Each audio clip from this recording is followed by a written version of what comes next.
O sensor, ele é o que vai fazer a captação do movimento no ambiente e mandar o sinal pro alarme. Aí esse alarme vai ter ali a parte de sirene, que ela vai entender o movimento para acionar a sirene. Então o sensor faz a parte de movimento, ele entende o movimento no ambiente e manda o sinal para a central, tá bem? Esse sensor aqui, então eles têm alguns recursos que muitas instaladoras não entendem muito sobre os sensores. Qual que é a diferença do sensor infravermelho e do micro-ondas, né? Então, a explicação assim básica, o sensor de infravermelho, ele lê a massa no ambiente e temperatura.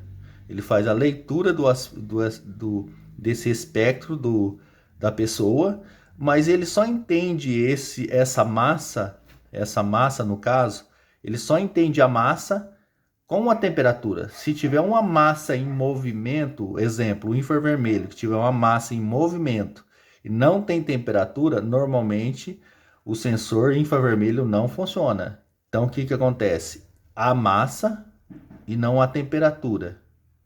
Aí nesse caso o sensor entende a massa e não entende a temperatura, ele não aciona.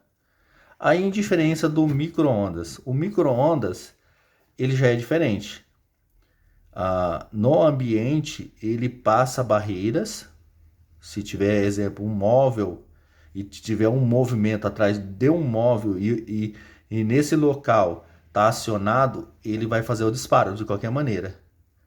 Qual que é a diferença do micro-ondas? O micro-ondas você tem um reguladorzinho interno que você regula a potência. O micro-ondas ele passa até parede, móveis, vidro. Então depende da potência que ele tiver, ele vem no mínimo.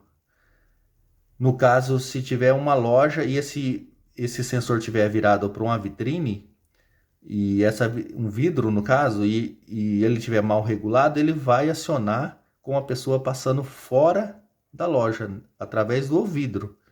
Então o micro-ondas, o funcionamento dele é totalmente diferente. Ele não depende da temperatura, ele só entende o movimento e essa deslocação de movimento. Ele não depende só da temperatura. Então o sensor de micro-ondas ele depende do lugar, ele é melhor instalar ele que o infravermelho.